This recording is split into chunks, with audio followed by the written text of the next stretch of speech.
হাজার ব্যস্ততার মাঝেও নিজেদের জন্য সময় বের করাটা ভীষণ জরুরি। গত কয়েকদিন ধরেই তার মন খারাপ, অনেক দিন সিনেমা দেখতে যাওয়া হয় না। তাই আজ সকালবেলা ঘুম থেকে উঠেই তার প্রথম কাজ ছিল টিকিট বুক করা। বাবানকে খাইয়ে দাইয়ে রেখে এসেছি ওর দাদার কাছে। বিকেলবেলা দিকটাও ঘুমোই, তাই বেছে নিয়েছিলাম 4টের শোটা। সিনেমা হলে এসে মুভি দেখতে আমরা দুজনেই ভীষণ ভালোবাসি, তাই প্রতি মাসে কোথাও ঘুরতে যাওয়া হোক বা না হোক, সিনেমা হলের ট্যুর আমাদের 2-1বার হয়েই যায়। সময়ের আগেই পৌঁছে গিয়েছিলাম, তাই সেই ফাঁকেই সেরে নিচ্ছিলাম আসল কাজ। হ্যাঁ, ঘুরতে যাব আর ছবি তুলবো না তা কি করে হয়? হলে ঢোকার আগেই পপকর্নের ফ্লেভার দেখে এইখানেই হয়ে গিয়েছিল আমার মন খারাপ। আমার অপছন্দ হলেও তার এটা খুবই পছন্দের। দেখো না, হলে ঢুকেই খাওয়া শুরু।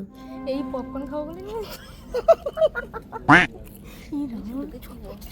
আর মুভি শুরু হতেই হাতে চলে এসেছিল আমার পছন্দের পপকর্ন। না, মিথ্যে বলবো না, নিজের ইচ্ছের পাশাপাশি সে কিন্তু আমার ইচ্ছের খেয়ালটাও রাখে। আর সিনেমা শেষ হতেই প্রতিবারের মতো এবারেও পপকর্নের বাকেট হাতে নিয়েই বেরোতে হয়েছিল আমার। সময়টা ভালোভাবে কাটলেও বাবানকে খুব মিস করেছি। ওকে নিয়ে কবে আসবো সেই অপেক্ষায় রইলাম।